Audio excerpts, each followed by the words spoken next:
మన ప్రభును రక్షకుడైన యేసుక్రీస్తు వారి పరిశుద్ధమైన ఘనమైన నామంలో ఈ రాత్రి వేళ ప్రభుని సమీపించి ఆయనతో సహవాసం చేయటానికి కూడి వచ్చిన మీకు అందరికీ కూడా శుభవందనాలు చెల్లిస్తూ ఉన్నాం.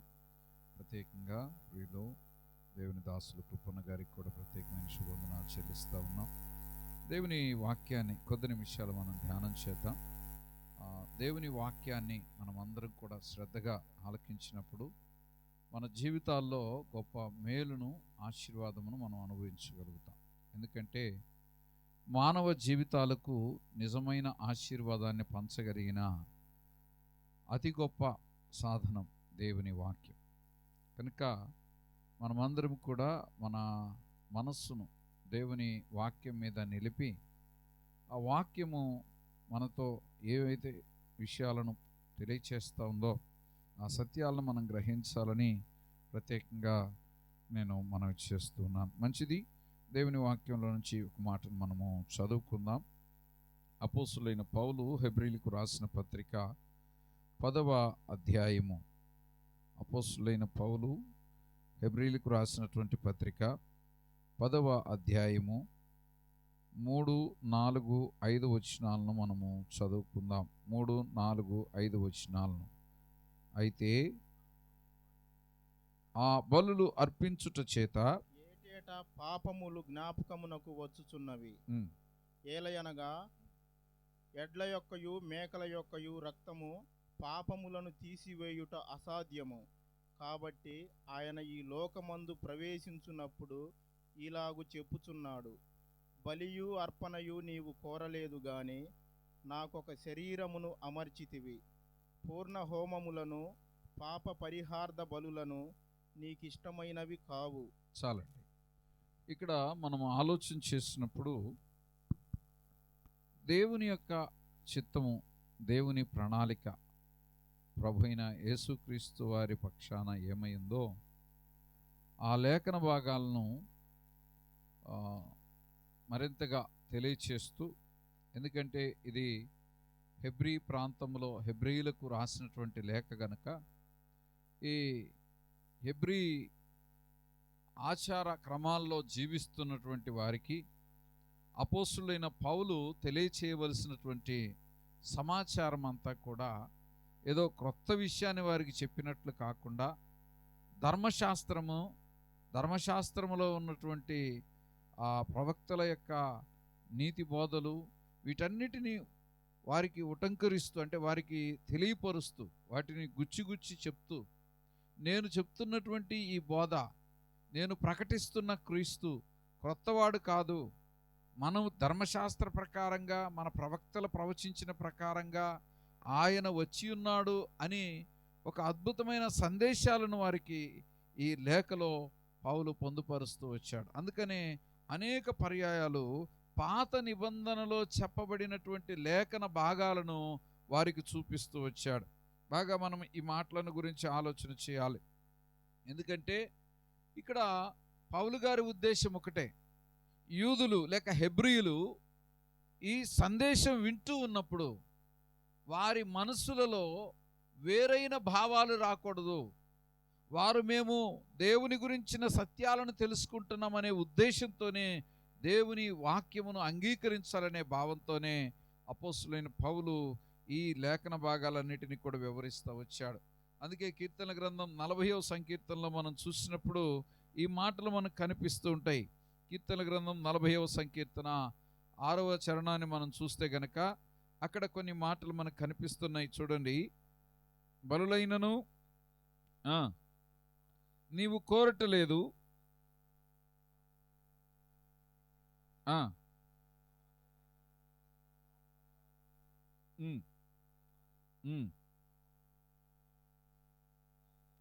సో అక్కడ ఏవైతే లేఖన భాగాలు ఉన్నాయో మరలా మనకి ఈ హెబ్రీలకు రాసిన పత్రికలు అవే మనకు కనిపిస్తున్నాయి. కారణం ఏంటంటే పౌలు గారి ఉద్దేశం ఒకటే, బాబు నేను కొత్త బోధ ఏం చెప్పట్లేదు, మీకు క్రొత్త విషయాలు ఏం చెప్పట్లేదు, కాకపోతే మీరు ఇక్కడ రాయబడినటువంటి సత్యాలను గ్రహించటంలో, తెలుసుకోవటంలో మీరు కొంచెం విఫలమైపోతున్నారు గనక నేను మీకు ఈ సత్యాలను ప్రకటించాలని కోరుకుంటున్నాను అనే ఉద్దేశంతోనే ఆయన ఈ లేఖలో అనేక సార్లు ఈ పాత నిబంధనలో ఉన్నటువంటి అనేక లేఖనాలను ఎత్తిపట్టి వారికి తెలియచేస్తూ వారికి ఈ లేఖను రాస్తూ వచ్చాడు. అయితే మనం చదువుకున్నటువంటి 10వ అధ్యాయము 4, 5, 6 వచనాల్లో మనం చూసినప్పుడు అక్కడ కొన్ని మాటలు రాయబడ్డాయి. యేసుక్రీస్తు యొక్క పుట్టుకను గురించి, ఆయన జన్మను గురించి ఒక వేడుక జరుపుకుంటున్నటువంటి ఈ కాలం. సాధారణంగా క్రైస్తవ లోకమంతా కూడా మరి డిసెంబర్ వచ్చిందంటే గనక ఇలాగ చెప్తారు, ఇది ఏ నెల అంటండి చెప్పాలి. డిసెంబర్ ఓకే, ఇంకొక పేరు పెట్టారు క్రైస్తవ లోకంలో చాలామంది. ఏమని? ఇది పండుగ నెలండి. చాలామందికి ఇటువంటి ఒక పదజాలం, ఒక పదం అలవాటైపోయింది. పండుగ నెల, పండుగ నెల, పండుగ పండుగ పండుగ. ఏంటి పండుగ? యేసు ప్రభు పుట్టడం పండుగ. అయితే అసలు యేసు ప్రభు యొక్క పుట్టుక ఏ ఉద్దేశంతో జరిగిందో ఇక్కడ రాయబడింది. ఏమంటున్నాడంటే, నీవు బలులను, దహన బలులను, పాప పరిహారార్థ బలులను కోరటలేదు, కానీ నీవు నాకు ఒక శరీరమును అమర్చితివి అనే మాటను మనం అక్కడ చదువుతూ ఉన్నాం. ఒక శరీరమును అమర్చావు. ఎందుకు శరీరము? ఈ బలుల కంటే, ఈ హోమములన్నిటికంటే నీకు ఇష్టమైనటువంటిది, శ్రేష్టమైనటువంటిది నేను బలియాగముగా అర్పించబడాలి. ఇది ప్రభు ఇక్కడ సెలవిస్తున్నటువంటి సత్యం. ఆయన పుట్టుక ఎందుకోసమండి అంటే, ఆయన పుట్టుక సర్వ మానవాళి యొక్క పాప పరిహారం కొరకు కలువరి శిలువలో మరణించు నిమిత్తమే. మరణించి మరణాన్ని జయించి తిరిగి లేచు నిమిత్తమే ఆయన ఈ లోకానికి వచ్చినటువంటి ముఖ్య ఉద్దేశం ఇదే. చాలా మార్లు పుట్టుకను గురించి చాలామంది సెలబ్రేట్ చేసుకుంటారు. ఎవరికైనా జన్మదినం అనగానే చాలా సంతోషం. కానీ బైబిల్ ఇలాగ చెప్పింది, ఒకని జన్మదినము కంటే ఒకని మరణదినమే ఎవరికి మేలు? వానికి మేలు అని బైబిల్ చెప్పింది. నిజానికి యేసుక్రీస్తు ప్రభువారి పుట్టుక కంటే యేసుక్రీస్తు ప్రభువారి శిలువ త్యాగాన్ని దేవుని పిల్లలుగా మనమందరం అధికంగా సెలబ్రేట్ చేయాలి. ఎందుకంటే ఆయన శిలువలో మరణించి ఉండకపోతే మనకు విమోచనము లేనే లేదు. ఆయన తన ప్రాణాన్ని బలియాగముగా అర్పించకపోతే మనకు పాపక్షమాపణ లేదు. మనం ఇంకా పాపములోనే జీవించి ఉండేవారం. కేవలం ప్రభు అయిన యేసుక్రీస్తు యొక్క బలియాగమును బట్టి, ఆయన బలిదానాన్ని బట్టి మనం మరణపు యాతన నుంచి, నిత్య నరకము నుంచి తప్పించబడేటువంటి ఓ చక్కని అవకాశం మనకు లభిస్తూ ఉంది. అయితే ఈ రాత్రి మనం గ్రహించవలసిన సంగతి ఏంటంటే, ప్రభు అయిన యేసుక్రీస్తు వచ్చిన ఉద్దేశం సర్వమానవాళి కొరకు మరణించి మరణాన్ని జయించి తిరిగి లేవటం. నిజానికి ఈ ప్రపంచంలో కొన్ని కోట్ల మంది ప్రజలు ఇప్పటికీ పుట్టారు. ఎంతమంది పుట్టారో అంతమంది దరిదాపుగా మరణించారు. మనుష్యుడు చాలా వాటిని జయించగలుగుతున్నాడు, కానీ మరణాన్ని జయించలేని పరిస్థితులు ఉన్నాయి. చాలా రకాల ప్రయత్నాలు చేస్తూ ఉన్నారు. ఎంతోమంది ధనవంతులు, ఎంతోమంది జ్ఞానం కలిగిన వాళ్ళు ఎన్నో రకాల ప్రయోగాలు చేస్తూ ఉన్నారు నేటికి కూడా. మీ అందరికీ బాగా తెలిసి ఉంటాడు అనుకుంటున్నాను, మైకేల్ జాన్సన్ అనేటువంటి ఒక పేరు విన్నారా? మీరు విన్నారా లేదా? దరిదాపుగా ప్రపంచంలో చాలామందికి తెలిసి ఈ పేరు. ఇతను అనుకున్నాడంట, ఏ విధంగానైనా నేను 150 సంవత్సరాలు బ్రతకాలి అనుకున్నాడంట. ఎంతకాలం? 150 సంవత్సరాలు. అందుకోసం అతను ఏం చేసేవాడో తెలుసా? ఎప్పుడు ఒక డాక్టర్స్ టీం అతని ప్రక్కనే ఉండేది. ప్రతిరోజు ప్రతి సమయంలో అతను తినే ప్రతి ఆహారం డాక్టర్స్ క్యాలిక్యులేట్ చేసి లెక్కలు వేసి, ఇదే తినాలి, ఇలాగే తినాలి, ఇంతే తినాలి అని ప్రతీది కూడా డాక్టర్ యొక్క ఆలోచన ప్రకారంగానే అతను తీసుకునేవాడు. కారణం ఏంటంటే, నేను 150 సంవత్సరాలు బ్రతకాలి, దీనికోసం ఒక ప్లాన్ చేసుకుందామని రకరకాల ప్రయోగాలు చేశారు వాళ్ళు. మొత్తం మీద మనోడు 52, 53 సంవత్సరాలకు చనిపోయాడు. ఎంతకాలానికి? ఈ లెక్కలన్నీ వేసి ఉండకపోతే ఇంకొంచెం ఎక్కువ కాలం బతికుండేమో, మనకు తెలియదు. కారణం ఏంటి అంటే అతనికి లేక అతని పరివారానికి, అతనితో ఉన్న డాక్టర్స్ టీమ్కి ఒకటి అర్థమైంది: మనం ఎన్ని ప్రయత్నాలు చేసినా మరణాన్ని మాత్రం మనం దాటుకుని ముందుకు వెళ్ళలేము. ఆలోచించేయండి, మానవ జీవితంలో మరణాన్ని దాటగలిగిన వారు ఎవరు లేరు. ఈ రోజున చాలామంది ఈ మరణం దగ్గర ఆగిపోవలసిన పరిస్థితి ఉంది. అయితే ప్రభు అయిన యేసుక్రీస్తు మాత్రం మరణమును సైతం జయించి తిరిగి లేచినటువంటి గొప్ప దేవుడై ఉన్నాడు. ఆయన మరణ బలాన్ని ఓడించిన దేవుడై ఉన్నాడు. ఆయన ఈ లోకానికి వచ్చిన ముఖ్య ఉద్దేశం అదే. అయితే ఈ రాత్రి ఆయన కోరుతున్నటువంటి మాట ఏంటో తెలుసా? ఇదిగో, మీరు చేయలేనిది, మీరు పొందలేనిది, లేక మీ వల్ల కానిది నేను మీ పక్షాన జరిగించాను. ఎందరైతే యేసుక్రీస్తును నమ్మకుండా ఇంకా లోకపరమైన జీవితంలో, పాపకరమైన జీవితంలో ఉన్నారో వారందరికీ ప్రభు యొక్క పిలిపిదే. రాత్రి మీరు ప్రభు అయిన యేసుక్రీస్తు వద్దకు వస్తే ఆయన మీ జీవితాలను, మీ ప్రతి విధమైనటువంటి పాపము నుంచి విమోచించి ప్రక్షాళన చేసి నూతనపరచటానికి సంసిద్ధమైన దేవునిగా ఉన్నాడు. ఆయనను విశ్వసిస్తే పాప క్షమాపణిచ్చే దేవుడు ఆయన. పాపము నుంచి విడుదల అనుగ్రహించే దేవుడు. ఎందుకంటే ఈ లోకంలో చాలామంది మనుషులు అనుకుంటారు, నేను ఇదిగో ఈ పాపంలో ఉన్నా, ఏ విధంగానైనా విడిపించబడాలి అనుకుంటాడు. కానీ చివరిగా చెప్పే మాట ఏంటో తెలుసా? నా వల్ల కావటం లేదు. మా మందిరం ప్రక్కనే ఒక ఆయన ఉంటాడు. ఆయన పేరు రోసయ్య. ఈ రోసయ్య ఎలాంటి వాడంటే, మనిషి చాలా బక్కపలసగా ఉంటాడు. కానీ మందు వేసాడంటే మాత్రం ఎంతలో మనిషిని కూడా లెక్క చేయడు. పెద్దగా మాట్లాడేస్తాడు. ఆయన మామూలుగా ఉన్నప్పుడు, నాకు సమయం దొరికినప్పుడు, ఆయన కనుక ఖాళీగా దొరికాడు, మందు వేయకుండా దొరికాడు అనుకుంటే కొంచెం కూర్చోబెట్టి మాట్లాడుతూ ఉంటాను. ఏమయ్యా, ఆ మందు మానొచ్చు కదా, దేవుడు నీకు మంచి ఆరోగ్యం ఇచ్చాడు, ఇంత వయసు వచ్చినా చక్కగా పని చేసుకోగలుగుతున్నావు, ఏంటి అంటే అతను అంటాడు, పాస్టర్ గారు, నాకు కూడా మందు మానుకోవాలనే ఉందండి, కానీ నన్ను ఏం చేయమంటారు, ఆ భూతం నన్ను విడిచిపెట్టట్లేదు. ఏం పట్టిందంట ఈయనకి? భూతం అంట. ఆయనే చెప్తున్నాడు మళ్ళీ, అది పెద్ద భూతం అండి, అది నన్ను విడిచిపెట్టట్లేదు, మానుకోవాలని ఉంది, వచ్చే నెలలో నేను వస్తానులేండి. ఎప్పుడంట? ఈ వచ్చే నెలలో ఇప్పటికి దరిదాపుగా 12 సంవత్సరాలు అయిపోయినాయి. 12 నెలలు కాదు, వచ్చే నెల అనేది 12 సంవత్సరాలు అయిపోయింది ఇప్పటికి. ఎందుకు చెప్తున్నాను ఈ మాట అంటే, పాపం అనేది మనిషిని అలాగూ బంధించి వేస్తుంది. ఇంకొక చిన్న ఉదాహరణ కూడా మీకు నేను చెప్తాను. పాపం ఎలాగన మనల్ని పట్టి నాశనం చేస్తుందో మీకు చెప్తాను. అంటార్కిటికా అనేటువంటి ఒక ప్రాంతం ఉంది భూమి మీద. ఆ ప్రాంతంలో అధికంగా మంచు ఉంటుంది. -డిగ్రీసే ఉంటాయి అక్కడ అన్నీ కూడా. ఇప్పుడు మనందరికీ చలిగా ఉంది కదా, కొంత ఉందా లేదా? కొంతమంది స్వెటర్స్ వేసుకొని వచ్చారు.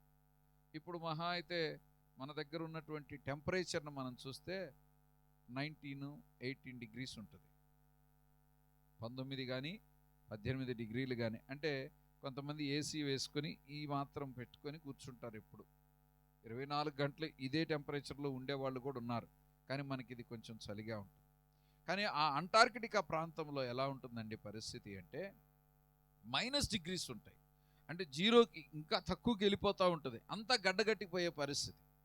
అలాంటి ఆ మంచు ప్రదేశాలలో మంచు ఎలుగుబంట్లు ఉంటాయి. ఆ మంచు ఎలుగుబంట్లు చాలా బలంగా ఉంటాయి. మనుషులు వాటిని చంపడం కొంచెం కష్టతరం. ఎందుకంటే ఆ మంచు ప్రాంతంలో కనుక వాటి మీద ఎక్కువ రోమాలు ఉంటాయి. వాటి చర్మం కొంచెం బాగా ఎక్కువ మందంగా ఉంటుంది. వీళ్ళు ఈటితో పొడిచి చంపుదామని చూసినా గవక్కనది అయ్యే పనిగా అనిపించదు. అందుకని అక్కడ నివసించే ప్రజల్లో కొంతమంది ఏం చేస్తారంటే, వాటిని ఎలాగైనా చంపాలి అనుకుంటారు. వాటిని చంపి వాటి మాంసాన్ని వారు తినాలి అనుకుంటారు.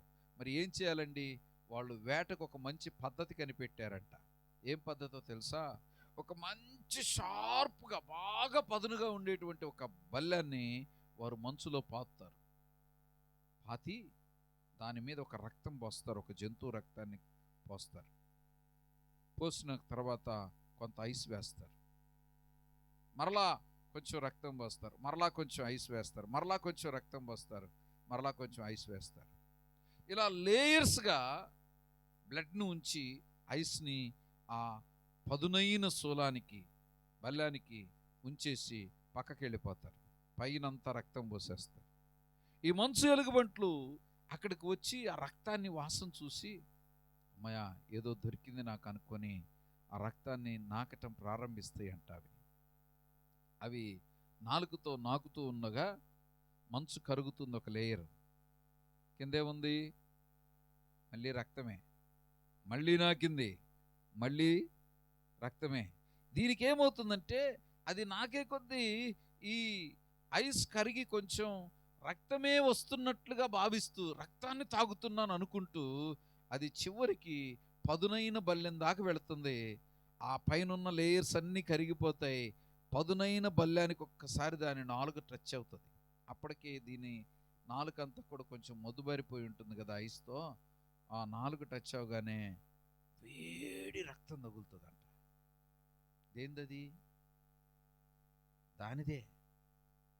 ఆ వేడి రక్తం తగలగానే ఇప్పటిదాకా కొంచెం చల్లగుంది కదా, అబ్బా భలే దొరికింది నాకు అనుకొని మరొక్కసారి దాన్నే నాగుతుంది. అప్పుడేమైంది? ఇంకొంచెం తెగుతుంది, ఇంకా వేడి రక్తం వస్తుంది, మరొకసారి దాన్నే నాగుతుంది. ఈ దెబ్బకి ఏమవుతుందో తెలుసా? దీని గాయం ఎక్కువైపోయి దీని శరీరంలో ఉన్న రక్తం అంతా కారుతుంది. ఇది అనుకుంటుంది నాకు వేడి రక్తం దొరికింది, నాకు ఈరోజు మంచి ఆహారం దొరికింది అనుకుంటుంది. కొద్ది సమయానికి ఆ ఎలుగుబంటి ప్రాణాన్నే విడుస్తుంది. చూసారా? ఎవరైనా పోయి దాన్ని పట్టుకోగలిగారా? ఎవరైనా దాన్ని చంపగలిగారా? కాదు కాదు. ఎవరు దాన్ని చంపడానికి కేవలం ఒక శూలాన్ని పెట్టి పక్కకు వెళ్ళిపోయాడు మనిషి, కానీ దాన్ని అదే చంపుకునేలాగా అతను చేశాడు. ఈరోజు పాపం అంతకంటే భయంకరమైంది. మన పాపం ఎలా ఉంటుందో తెలుసా? అది మనకు తెలియకుండానే మనల్ని నాశనం చేసేది. పాపం అనేది మానవ జీవితాలను ఎంతగా పాడు చేస్తుంది అంటే అసలు అది మనలో ఉన్నది అనే సంగతి కూడా మనం గ్రహించలేనంతగా. అబ్బే నేనెక్కడ పాపినండి, నాలో ఏం పాపం ఉంది, నా అంత మంచివారు ఈ కాకాన్లోనే లేరు. ప్రతి ఒక్కళ్ళని చెప్పుకునే మాట అదే. మళ్ళీ ప్రతి ఒక్కళ్ళు చెప్పే ఇంకొక మాట ఏంటో తెలుసా? వాళ్ళంతా చెడ్డవాళ్ళు ఈ ఊర్లో ఎవరు లేరు. ఏమంటే మీరు ఆలోచన చేయండి, పక్కన వాళ్ళందరూ చెడ్డోళ్ళు అయితే మరి మనం కూడా పక్కన వాళ్ళకి చెడ్డోళ్ళమేగా. కానీ మనం దీని గురించి ఆలోచన చేయం. గ్రహించండి, పాపం అనేది మన జీవితాలను పట్టి పీడిస్తున్నటువంటి అతి భయంకరమైనటువంటి మోసపూరితమైనటువంటి పన్నాగం. అయితే ప్రభువైన యేసుక్రీస్తు ఈ పాపము నుంచి నిన్ను నన్ను విడిపించటానికి భూమి మీదకి దిగి వచ్చాడు. ఆయన మరణము ద్వారా పాపపు ముళ్ళను విరిచివేశాడు. ఈరోజు నువ్వు ఆయన విశ్వసించినట్లయితే నీ జీవితానికి గొప్ప రక్షణ ఇచ్చేటువంటి దేవాది దేవుడై ఉన్నాడు. ఆయనను విశ్వసించుట ద్వారా నీకు రక్షణ కలుగుతుంది అనే విషయాన్ని మీకు నేను తెలియజేస్తున్నాను. రెండవదిగా ఈ మాటల్లో లేక ఈ వచనాల్లో మనం గ్రహించవలసిన రెండవ అతి ప్రాముఖ్యమైన సంగతి ఏంటి అంటే, ఒకటి ఆయన పాపికి విడుదల, పాప క్షమాపణ అనుగ్రహించే దేవుడై ఉన్నాడు. రెండవది ఏంటో తెలుసా? ఆయన తండ్రి చిత్తమును తండ్రి కోరుకున్న విధంగా నెరవేర్చిన దేవుడు. ఈ రాత్రి దేవుని పిల్లలుగా, రక్షించబడిన వారిగా, రక్షణ లేని వారిని అయితే ప్రేమతో పిలుస్తూ ఉన్నాడు. అయితే రక్షించబడి ఉన్నావా? నేను సంఘములోనే ఉన్నానండి, నేను దేవుని కుమారుణ్ణి, నేను దేవుని కుమార్తెని, నేను బాప్తిసం పొందాను, నేను ప్రభుతో సహవాసం చేస్తున్నాను అనుకుంటూ ఉన్నావా? అయితే ఈరోజు నువ్వు చేయవలసిన మరొక ప్రాముఖ్యమైన పని ఇక్కడ రాయబడింది. అదేంటో తెలుసా? ప్రభువైన యేసుక్రీస్తు తండ్రి చిత్తమును తండ్రి కోరిన విధంగా పూర్తి చేశాడు. ఎలా పూర్తి చేశాడంట? తండ్రి చిత్తాన్ని తండ్రి కోరుకున్న విధంగా పూర్తి చేశాడు. ఇది చాలా అవసరం. ఈరోజు మనము ప్రభు చిత్తం చేయాలి. ఎలా చేయాలి? ఎలా చేయాలండి? ప్రభు కోరుకున్న విధంగానే చేయాలి. చెప్పండి ఒకసారి, ఎట్లా చేయాలంట? గట్టిగా చెప్పండి. రక్షించబడిన వారు, సంఘములో ఉన్నవారు, దేవుని సహవాసములో కొనసాగుతున్నవారు గమనించండి, ప్రభు కోరిన విధంగా ప్రభు చిత్తం చేయటం మనకు ఆశీర్వాదం. అక్కడ రాయబడిన మాట మనం చూస్తే గనక హెబ్రీ పత్రిక 10వ అధ్యాయము, హెబ్రీ పత్రిక 10వ అధ్యాయం 7వ వచనం. అప్పుడు నేను గ్రంథపు చుట్టూలో నన్ను గూర్చి వ్రాయబడిన ప్రకారము దేవాని చిత్తము నెరవేర్చుటకు ఇదిగో నేను వచ్చి ఉంటిని. బలులు, అర్పణలు, హోమములు, పాప పరిహారార్థములు నీవు కోరలేదని, అవి నీకు ఇష్టమైనవి కావని పైన చెప్పిన తరువాత ఆయన నీ చిత్తము నెరవేర్చుటకు ఇదిగో నేను వచ్చి ఉన్నానని చెప్పుచున్నాడు. గమనించండి, ప్రభువైన యేసుక్రీస్తు ఇలాగు పలికాడు, నా తండ్రి యొక్క చిత్తము చేయుటయే, ఆయన సంకల్పాన్ని నెరవేర్చుటయే నాకు ఆహారమును నాకు పానీయమును అయ్యున్నది అని మాట్లాడాడు యోహాను సువార్త. అంటే తండ్రి చిత్తము చేయటమే నాకు పరమావధి, ఇంకంతకంటే మించింది నేనేమి కోరుకోవట్లేదు. మరైతే ఈ రాత్రి దేవుని పిల్లలుగా ఉన్న మనం ఒకసారి ఆలోచన చేద్దాం. మరి మనము క్రీస్తు యొక్క చిత్తాన్ని చేసేటువంటి వ్యక్తులుగా ఉన్నామా? ఆయన ఉద్దేశాలను నెరవేర్చేటువంటి వ్యక్తులుగా ఉన్నామా? ఆయన ప్రణాళిక మన పక్షాన ఏమైందో దాన్ని మనం సరిగా గుర్తెరిగి దాన్ని అనుసరించే వ్యక్తులుగా ఉన్నామా? ఈ విషయాల గురించి ఆలోచన చేయాలి. చాలా మార్లు మనం ఏం చేస్తామో తెలుసా? మనము పేరుకు దేవుని పిల్లలమే, కానీ మన జీవితాల్లో ఎక్కడ కూడా ప్రభు చిత్తం కనపడదు, ప్రభు ఉద్దేశం కనపడదు. మరి ఎవరిదండి అంటే అంతా కూడా మనం చెప్పుకుంటాం, నా జీవితం. చెప్పండి ఏమంటాం మనం? ఎవరు చెప్పరా మీరు? నీ జీవితం ఎవరిష్టం? గట్టిగా చెప్పాల. నీ ఇష్టమే. ఎవరైనా పెద్దలు కానీ, పక్కన వారు కానీ, లేక సంఘ సేవకులు కానీ, సహోదరులు కానీ నీకు ఒకవేళ ఈ మాట చెప్తే ఏమంటా? చాలా చెప్పారులే, నా జీవితం నా ఇష్టం, నాకు తెలియదా? నేను ఎలా బ్రతకాలో నాకు తెలియదా? నేనేం చేయాలో నాకు తెలియదా అని మాట్లాడుతూ ఉంటారు. అయితే గమనించండి, ఇక్కడ వాక్యం చెప్తుంది, యేసు ప్రభు ఎన్నడూ కూడా నా జీవితం నా ఇష్టం అనే మాట ఆయన చెప్పలేదు. ఆయన అన్నారు, నా జీవితం నా తండ్రి ఇష్టం, ఆయన ఏది చేయమంటే అది నేను చేస్తాను. ఆయన మరణించమన్నాడు, నేను సంతోషంగా మరణానికి అప్పగించుకుంటున్నాను. ప్రియమైన వారలారా, ఆలోచించి ఈ లోకములో క్రీస్తు యొక్క చిత్తము చేయుట మన జీవితాలకు గొప్ప దీవెన. కానీ చాలా మార్లు మనం క్రీస్తు చిత్తాన్ని ప్రక్కన పెడతా ఉన్నాం. రక్షించబడిన ప్రతి వ్యక్తి కూడా ఏం చేయాలో తెలుసా? ఎఫెసీయులకు రాసినటువంటి పత్రికలో మనం చూసినప్పుడు ఒక చక్కని మాట అపోస్తలుడైన పౌలు ద్వారా ప్రభు సెలవిస్తూ వచ్చారు. చూడండి, ఎఫెసీ పత్రిక 2వ అధ్యాయం మనం చదివితే, ఎఫెసీ పత్రిక 2వ అధ్యాయము మనం చదివినట్లయితే గనక అక్కడ ఒక మంచి మాటను ప్రభు మనకు చెప్తూ ఉన్నాడు. వాటిని మనం చదువుకుందాం. 9వ వచనం 10వ వచనం చదువుదాం. 10వ వచనం, మరియు నడుచుకొనవలెనని దేవుడు ముందుగా సిద్ధపరిచిన సత్క్రియలు చేయుటకై మనము క్రీస్తు యేసునందు సృష్టింపబడిన వారమై ఆయన చేసిన పని అయి ఉన్నాము. కాబట్టి మునుపు శరీర విషయములలో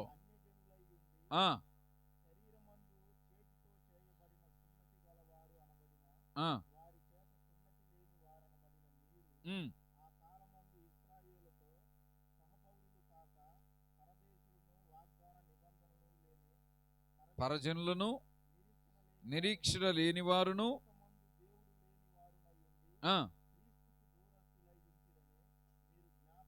మీరు జ్ఞాపకము చేసుకునుడి. అయినను మునుపు దూరస్తులైన మీరు ఇప్పుడు క్రీస్తు యేసునందు క్రీస్తు రక్తము వలన సమీపస్తులై ఉన్నారు. బాగా అర్థం చేసుకోండి ఈ మాట.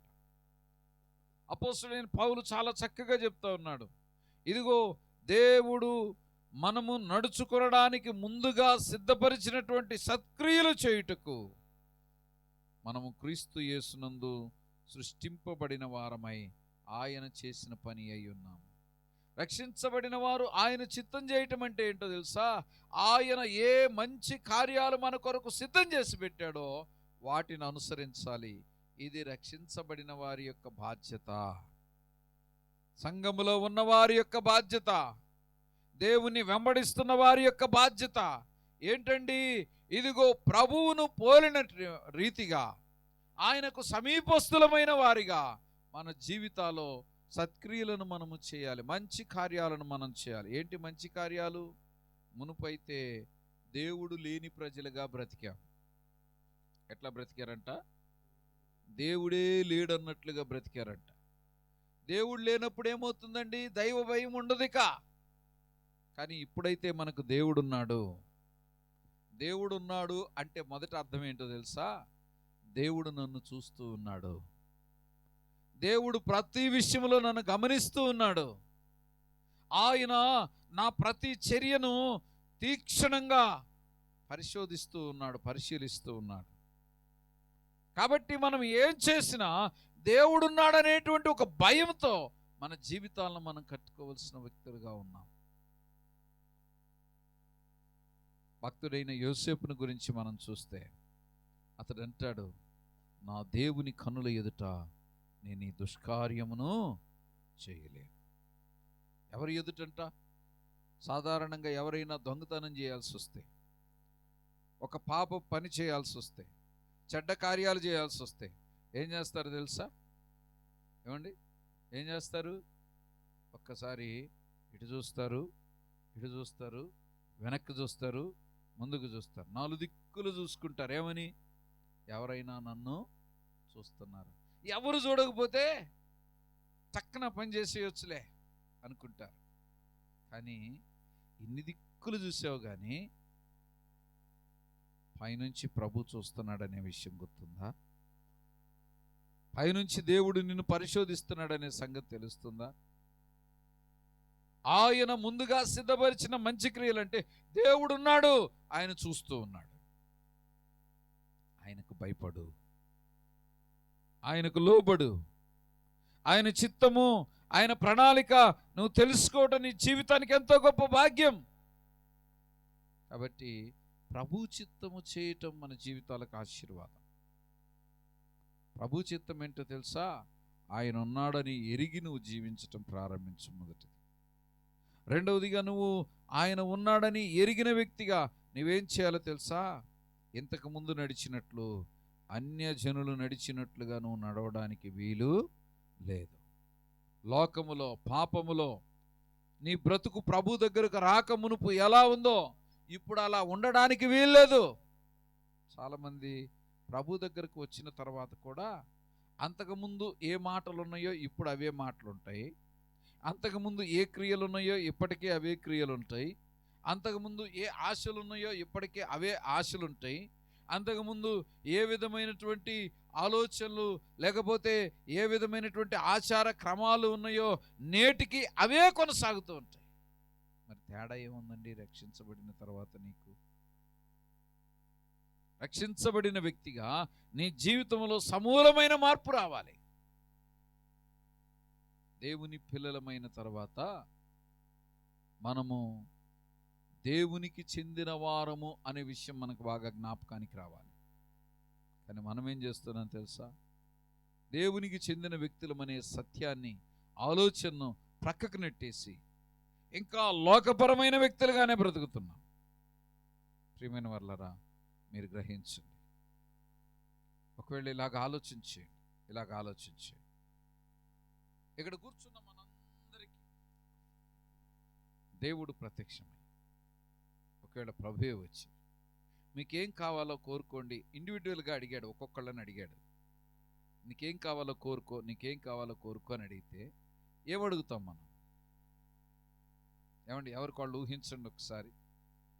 ఏమడుగుతారు సాధారణంగా? చెప్పండి గట్టిగా. ఎవరేం చెప్తారా? ఎవరు చెప్పరా? ఏమండి, దేవుడికి మాకు మధ్యలోది, నీకెందుకు చెప్పాలి, సీక్రెట్ మేము రిలీవ్ చేయం అంటారా? సరే, మీ సీక్రెట్ మీ దగ్గరే పెట్టుకోండి. ఏమడుగుతానన్నా? డబ్బు ఎంత అడుగుతావు? ఓకే, అనుకుందాం కొద్దిసేపు. ఎంత అడుగుతావు? చెప్పు సుమారుగా, ఊరికే. అంటే నువ్వు కాదులే కానీ ఎంత? 2 కోట్లు అడుగుతాడు. మంచిదే. 2 కోట్లు అడిగితే దేవుడు నిజంగానే, ఇంకా ఒకవేళ ఇంకొకళ్ళు ఎవరైనా చెప్తారా, తమ్ముడు నువ్వేమన్నా అడుగుతావా? మంచి జాబ్ కావాలి, మంచి ఇల్లు కావాలి, మంచి కారు కూడా కావాలి, 3 అడుగుతాడంటే దేవుడు ఒకటే కదా అన్నాడు. సరే, మొత్తం మీద ఈయన 3 అడిగాడు. మంచి జాబు, మంచి ఇల్లు, మంచి కారు. ఓకే. ఒక ఆయన అంటున్నాడు 2 కోట్లు. ఇంకేం అడుగుతారు? అబ్బా, మీరు తెలివైన వాళ్ళు, మీరు బాగా తెలివైన వాళ్ళు కనుక ఆలోచన చేసుకుని ఇద్దరు చెప్పిన తర్వాత మీరు చెప్తున్నారు. సో అంటే మన ఊహ, మన ఉద్దేశం ఎక్కడ దాకా ఉంటుందో మీరు చూడండి. అందుకే అడిగే ఈ ప్రశ్న. ఆ తమ్ముడు అన్నాడు, నేను దేవుణ్ణి ధనం అడుగుతానండి. ఎంత అడుగుతావయ్యా అంటే, ఊరికే ఉజ్జాయింపుకి. ఒకవేళ మీరు కూడా నాకు చెప్పకపోయినా పర్వాలేదు, కానీ ఊహించండి, మీరు ఎంతవరకు అడగగలరు? ప్రభా, నాకు ఇంత ఇవ్వు నాయనా. ఎంతవరకు అడగగలరు? కొంతమంది చాలా సింపుల్గా చెప్తారు, నాకేమొద్దండి, నా అప్పులన్నీ తీరితే చెప్పండి అదే చాలు. కొంతమంది అంటారు కదా. అసలు నేను అంటాను, సర్వశక్తిమంతుడైన దేవుడు, సమస్తము ఆయన దగ్గర ధారాళంగా ఉంది, లిమిటేషన్ లేదు ఆయన దగ్గర. ఆయన 1 కోటి రూపాయలు ఇవ్వగలడు, 10 కోట్లు ఇవ్వగలడు, 100 ఇవ్వగలడు, 1000 ఇవ్వగలడు. ఆయన దగ్గర 1000 ఉంది అనడానికి లేదు. కానీ మనం ఎంత అడగగలమయ్యా అంటే, మనకి, మన పరిధికి, మన బుర్రకి కొంచెం లిమిటేషన్ ఉంటుంది. ఇంతవరకు చాలు, నా వల్ల ఇంకెంతకంటే కాదన్నట్టుగా అడుగుతాం. నేనంటాను, నువ్వు రక్షించబడిన వ్యక్తిగా ప్రభువు నుండి నువ్వు కోరవలసింది ఏంటో తెలుసా? ప్రభువా, నువ్వు నాతో ఉండు, నేను నీతో. మనం పాటలు పాడతామే చాలాసార్లు. ఏమని? ఏదో ఒక పాట, నాతో నీవు, నీతో నేను ఒకటై ఉన్నాము, విడిపోమేసయ్యా. విన్నారు ఈ పాట ఎప్పుడైనా? వినలేదా? కొన్ని పాటలు చాలా ఉంటాయి ఇట్లా, అంటే ప్రభువుతో సహవాసంలో ఉండేటువంటి పాటలు ఉన్నాయి. మనమిద్దరం ఒకటేనయ్యా, నేను ఎప్పుడు నిన్ను విడిచిపెట్టి పోనయ్యా. ఇట్లాంటి పాటలు చాలా ఉంటాయి. అయితే ఇవన్నీ పాటలకు పరిమితం చేస్తాం మనం. భక్తిలో, మన విశ్వాసంలో, మన జీవితంలోనికి మాత్రం రానివ్వం. ఎవరుండాలో తెలుసా? నేనంటాను, ప్రభా, ఒకవేళ నువ్వు నాకేం వద్దుగానయ్యా, నన్నన్నా నీతో ఉంచుకో, నువ్వన్నా నాతో కూడా ఉండు. ఈ రెండిట్లో ఏదో ఒకటి చేయి చాలు. ఎందుకు? మనము ఆయన దగ్గరికి వెళ్ళిపోయామనుకో, ఫుల్ హ్యాపీ. లేదు, ఆయన మన దగ్గరకు వచ్చాడు అనుకో, ఇంకా ఫుల్ హ్యాపీ. ఎందుకు? ఆయన ఎక్కడుంటే, ఒక భక్తుడు అన్నాడు, ఒక మంచి విశ్వాస సంబంధమైన భక్తుడు ఒక మాట చెప్పాడు. ఏమైనా తెలుసా? యేసయ్య ఉంటే నేను నరకానికి వెళ్ళటానికి సిద్ధము అన్నాడు. ఎక్కడికంట? ఎవరైనా సిద్ధమేనా? యేసయ్య మనతో కూడా ఉంటే నరకానికైనా వెళ్ళడానికి సిద్ధమే అన్నాడు ఆయన. మీరు ఎవరైనా సిద్ధంగా ఉన్నారు నరకానికి వెళ్ళడానికి? చెప్పండి. ఊరుకోండి పాస్టర్ గారు. మరీను నరకానికి మేము ఎందుకు వెళ్తాం? అసలే మా సంఘం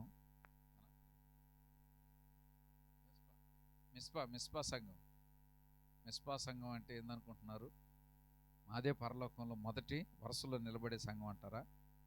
అయ్యుండొచ్చులే, కానీ అక్కడ మాటను మీరు సరిగా అర్థం చేసుకోవాలి. ఆ భక్తుడు ఏం చెప్పాడంటే, యేసయ్య నాతో కూడా ఉంటే నేను నరకానికి వెళ్తాను. ఎందుకన్నాడు తెలుసా? యేసయ్య ఉన్నది అది నరకమైన పరలోకంగానే చేయబడుతుంది. యేసయ్య ఎక్కడుంటే అక్కడ పరలోకమే, నరకం ఉండదు ఇక అక్కడ. అందుకే ఆయన అన్నాడు, ఆయన ఉంటే నరకం దగ్గరికి వెళ్తానికని నాకు ఇష్టమే, నాకేం ఇబ్బంది, ఆయన ఉన్నాడుగా, ఆయన చూసుకుంటాడు మిగతా విషయాలని. ఈ రోజుల్లో మనం ఏం చేయాలండి అంటే ఆయన చిత్తం. ఆయన చిత్తం ఏంటి? ప్రభువా నువ్వేం చేయమంటున్నావు, నువ్వేం కోరుకుంటున్నావు, ఎలా బ్రతకమంటున్నావు, ఏం ఆశించమంటున్నావు. చూడండి, చాలా మందికి భూ సంబంధమైన ఆశలు చావు. నేనంటాను, రక్షించబడ్డావు కదా, పరలోకాన్ని గురించిన ఆశ ఉందా, ఆసక్తి ఉందా, ఆలోచన ఉందా? గ్రహించండి ఒకసారి. ప్రభువా నిత్యము కూడా నేను చాలామందికి ఇలాగ చెప్తాను, భూమి మీద బంగారం కొనటం అనేది చాలామందికి చెప్పండి ఇష్టం, ఇంకొంతమందికి కళ. కళ అంటే బంగారం కొనాలి, బంగారం కొనాలి, బంగారం కొనాలి. పరిశుద్ధులంట ఈ సిమెంట్ రోడ్డు వేయటానికి ఎన్ని కట్టలు వాడి ఉంటారు? సిమెంట్ అదే ఎన్ని వాడి ఉంటారు? ఆ వాడే సిమెంట్ని ఎవడని లెక్కేస్తాడు ఈ రోడ్డు వేసేటప్పుడు? ఒక కట్ట అదనం అవుతుంది అనుకోండి, పట్టించుకుంటారా? దేవుని వాక్యం చెప్తుంది, ప్రభురాజ్యంలో ఏ వీధులు ఉంటాయంట? గట్టిగా చెప్పండి, అందరు చెప్పట్లా. అంటే ఇప్పుడు దాని మీద మనం నడుస్తామా? లేకపోతే నడుస్తామా? కాళ్ళతో తొక్కే బంగారాన్ని కొనుక్కోవటానికి ఎన్ని కష్టాలండి. ఏ బంగారం అది? కాళ్ళతో తొక్కేదేనా కాదా? మనం రేపు ఎప్పుడు పరలోకంలోనికి వెళ్ళిన వాళ్ళకే లేండి అవకాశం, వెళ్ళనోళ్ళకి లేదు, వెళ్ళినోళ్ళకే. పరలోక పౌరులకంట బంగారపు వీధులు ఉన్నాయంట. అయితే ఆలోచించేయండి, మరి బంగారపు వీధులే బంగారపు అంటే మిగతావన్నీ ఎంత శ్రేష్టమైనవి. మనం వాటి గురించి ఆలోచన చేస్తున్నామా? ఆ తలంపుని, ఇక్కడ బంగారం ఉంటే నాకెందుకు, లేకపోతే నాకెందుకులే, రేపొద్దున ప్రభు దగ్గరికి వెళ్ళిన తర్వాత నా కొరకు శ్రేష్టమైన ఈవులను ప్రభు నా కొరకు సిద్ధపరిచాడని సంతోషంగా జీవించగలుగుతున్నావా? ఈ లోకంలో ఇంకా చాలా ఆశలు పెట్టుకుని మనం ఏం చేస్తున్నాం తెలుసా? ప్రభు చిత్తానికి వేరైపోయి జీవిస్తా ఉన్నాం, పాపంలోనికి వెళ్ళిపోయి జీవిస్తా ఉన్నాం, ప్రభు మార్గాలను వేరుపరుచుకొని మన ఇష్టం వచ్చిన త్రోవల్లో నడుస్తున్నాం. గమనించండి ప్రియమైనటువంటి దేవుని సంగమా, దేవుని బిడ్డలారా, ఆలోచన చేయండి. నువ్వు ప్రభు చిత్తం చేయాలి, ప్రభు సంకల్పం జరిగించాలి. లోకాన్ని, లోకపు పోకడలను, లోకపు ఆశలను జయించిన వాడు నిజమైన క్రైస్తవుడు అవుతాడు. జయించకుండా వాడితో పాటు వెళ్ళిపోయేవాడు నిజమైన క్రైస్తవుడు ఎన్నటికీ కాలేడు. ఎందుకంటే లోకంలో చాలామంది మనుషులు జీవిస్తూ ఉన్నారు, వారి జీవితాలన్నీ లోకం వెంటే పరుగులు తీస్తూ ఉన్నాయి. మరి మన జీవితాలు దేని వెంట పరుగులు తీస్తున్నాయి? ఆలోచన చేసుకోవాలి. కనుక ఈ రెండు మాటలు మన మదిలోనికి మనం తీసుకుందాం. నువ్వు ఇంకా రక్షించబడకపోతే ప్రభువైన యేసు ప్రేమతో నిన్ను పిలుస్తున్నాడు. ఆయన దగ్గరకు వస్తే నీకు నిత్య జీవాన్ని, పాపక్షమాపణను ప్రభు అనుగ్రహించేవాడయ్యాడు. లేదండి, మేము ఎప్పుడో ప్రభు దగ్గరికి వచ్చాం, ఆయన బిడ్డలుగా మార్చబడ్డాం, సంఘములో చేర్చబడ్డామంటారా? మంచిదే. అయితే మరి ఈరోజు మీరు ప్రభు చిత్తం చేస్తున్నారా? ప్రభు చిత్తం చేయకపోతే కొంతమంది వ్యక్తులంట యేసు ప్రభు దగ్గరికి వచ్చారు. తండ్రి, నీ నామంలో మేము చాలా కార్యాలు చేశాం, దయ్యాలు వెళ్ళగొట్టాం, స్వస్థతలు చేశాం, అద్భుతాలు చేశాం, అవి చేశాం, ఇవి చేశామని చెప్తుంటే యేసు ప్రభు అన్నాడు, వెళ్ళండి మీరు నా దగ్గర నుంచి. ఏంటి? మీరు నా దగ్గర నుంచి వెళ్ళిపోండి. ఎందుకు? మీరు అక్రమం చేస్తున్నారు. క్రమమైంది చేయట్లా, అక్రమం చేస్తున్నారు. ఇంకొక మాట కూడా ప్రభు చెప్పాడు. చాలామంది వచ్చి ప్రభువా ప్రభువా ప్రభువా అంటున్నారంట. ఆయన అంటున్నాడు, ప్రభువా ప్రభువా అని పిలుచువాడు పరలోక రాజ్యంలోనికి చేరడు. ఎవడు చేరతాడండి? పరలోకమందున్న నా తండ్రి చిత్త ప్రకారము చేయువాడే పరలోక రాజ్యంలోనికి చేరతాడు. అని ఆలోచన చేయండి. రాత్రి మనం తండ్రి చిత్తం చేస్తున్నామా? మన ప్రభు యొక్క ఇష్టం మన ఇష్టంగా మార్చుకున్నామా? ఆయనకు లోకంలో ఏదంటే ఇష్టం లేదో మనకు కూడా అది ఇష్టం లేకుండానే ఉండాలి. కొన్నిసార్లు మనం ఏం చేస్తాం తెలుసా? ప్రభుకి ఇది ఇష్టం లేదని తెలిసి కూడా, మీరు చెప్పండి, యథార్థంగా మాట్లాడుకుందాం.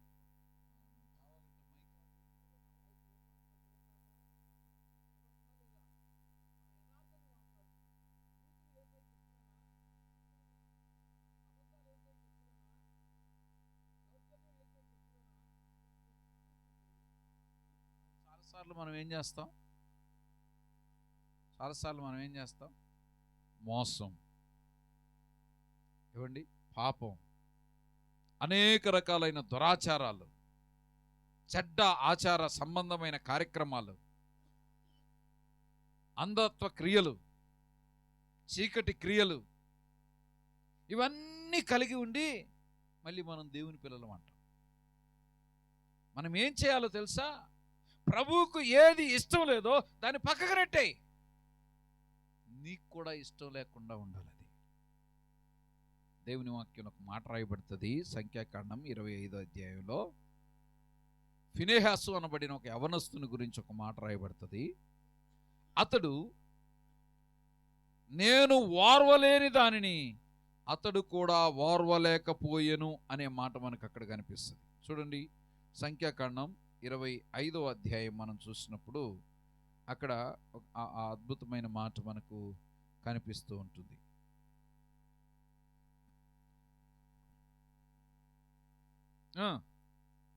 11వ వచనంలో, అవును, వారి మధ్య నేను ఓర్వలేని దానిని తాను ఓర్వలేకపోవటం వలన ఇశ్రాయేలు మీద నుండి నా కోపము మళ్ళించెను. దేవుడికి ఏది నచ్చలేదో ఫినెహాస్కి అది నచ్చలేదంట. ఎంత అద్భుతం! ఈరోజు మనకు కూడా అలాగే ఉందా? మనం ఏదైనా ఒక ఆచారం పాటించాల్సి వచ్చినప్పుడు, లేదు ఏదైనా దేవునికి వ్యతిరేకమైన కార్యకలాపాలు చేయవలసి వచ్చినప్పుడు, ఇది నా ప్రభుకి ఇష్టం ఉండదు కనుక నేను చేయను అని చెప్తావా? చెప్పండి. ఈ రోజుల్లో చాలామంది ప్రజలు ఎలా ఉన్నారు, ముఖ్యంగా సంఘస్థులు ఎలా ఉన్నారు అంటే, ప్రభు ఇష్టం పక్కనండి, ముందు నాకు ఇష్టమైందా లేదో చూసుకుంటాను, తర్వాత నా వారందరికీ ఇష్టమైందా కాదా నేను చూసుకుంటాను. అందుకని ఈరోజు ఏం చేస్తున్నారు తెలుసా? ప్రభువును ప్రక్కకు పెట్టేసినటువంటి ప్రభు పిల్లలు బయలుదేరారు. ఈరోజు పేరుకు మళ్ళీ ప్రభు పిల్లలమే. చాలా సందర్భాలు ఎలా ఉన్నాయంటే, పాపంతో నింపబడిన పరిస్థితులు, దైవ చిత్తానికి స్థానము లేని పరిస్థితులు, ఏ పని చేయాలన్నా, ఏ కార్యక్రమం చేయాలన్నా దేవుని క్రమాన్ని మీరి ఇష్టానుసారమైన రీతిలో చేసుకుంటూ వెళ్ళిపోతూ మరలా పైకి భక్తి కలిగిన వారిగా ప్రవర్తిస్తున్నటువంటి కాలం ఇది. అయితే గమనించండి, మనము యేసు ప్రభు చేసినట్లుగా తండ్రి చిత్తం చేసే వ్యక్తులమై ఉండాలి. యేసు ప్రభు ఎలా చేశాడో తెలుసా? తండ్రి చిత్తాన్ని ఈ ఒక్క మాటను మీరు జాగ్రత్తగా గమనించండి. ఆయన ఏమన్నాడో తెలుసా? తండ్రి, నువ్వేం చేయమంటావు? నీకేది ఇష్టం, నీకేది ఇష్టం కాదు అది నేను చేస్తాను. మరణించాలి అంటే ప్రభు మారు మాట్లాడా? ఏమండి, ప్రభుతో కూడా ఉన్నటువంటి శిష్యుల్లో ఒక అతను ఏమన్నాడు తెలుసా? ప్రభువా, నీకు అది దూరమగును గాక, నువ్వు మరణించకూడదు అని మాట్లాడి ఆ వ్యక్తిని ప్రభు గద్దించాడు. ఏం చేశాడు? గద్దించాడు. నోరు మూసుకో, నా తండ్రికి ఏది ఇష్టమో అదే చేస్తాను. తర్వాత మరొక సందర్భంలో శిష్యుల్లో ఒకిద్దరు, ఏంటి మరి వీళ్ళ సంగతి, ఏదో ఒకటి చేయమంటావా అంటే ప్రభు అంటాడు, నా తండ్రికి ఇష్టమైతే ఇప్పుడు నా వ్యతిరేకులందరి కోసం సైన్యాన్ని పంపడా? కానీ నా తండ్రి చిత్తం అది కాదు. నా తండ్రికి నేను మరణించి మీ అందరి కొరకు ప్రాణాన్ని ధారబోయటం ఇష్టం. నేను కూడా దాన్ని ఇష్టంగానే భావిస్తున్నాను. కనుక ఈ రాత్రి వేళ ఈ 2 మాటలు మనం జ్ఞాపకం చేసుకుందాం. రక్షణ లేదు, ఇంకా ప్రభువుకు దూరంగా ఉన్నవా? ప్రియ సహోదరి సహోదరుడా, ప్రభు నిన్ను ప్రేమతో పిలుస్తూ ఉన్నాడు. ఆయన ప్రాణము నీ కొరకు నీకు బదులుగా అర్పించాడు. మరణాన్ని జయించి తిరిగి లేచిన జయశీలుడైన క్రీస్తు నిన్ను ఆహ్వానిస్తూ ఉన్నాడు. ఆయన యొద్దకు రా, ప్రభు నిన్ను గొప్పగా దీవించటానికి ఇష్టపడతా ఉన్నాడు. లేదండి నేను రక్షించబడ్డానంటావా? రక్షించబడి నీవు ప్రభు చిత్తం చేయి, ప్రభువును వెంబడించు, ఆయన మార్గములో జీవించు. ప్రభు నిన్ను ధారాళంగా ఆశీర్వదిస్తాడు. ఆయన చిత్తానికి వ్యతిరేకంగా ఏది చేసినా అది మన జీవితాలకు క్షేమం కాదు అనే విషయాన్ని మనం గుర్తెరిగి ముందుకు కొనసాగుదాం. ప్రభు అటు నడిపింపును కృపను మనందరికీ అనుగ్రహించున్నట్లు, ఆయన సన్నిచేత ఆయన మనల్ని బలపరచున్నట్లు చిన్న ప్రార్థన మనం చేసుకుందాం. విత్తబడిన మాటలను ఒకసారి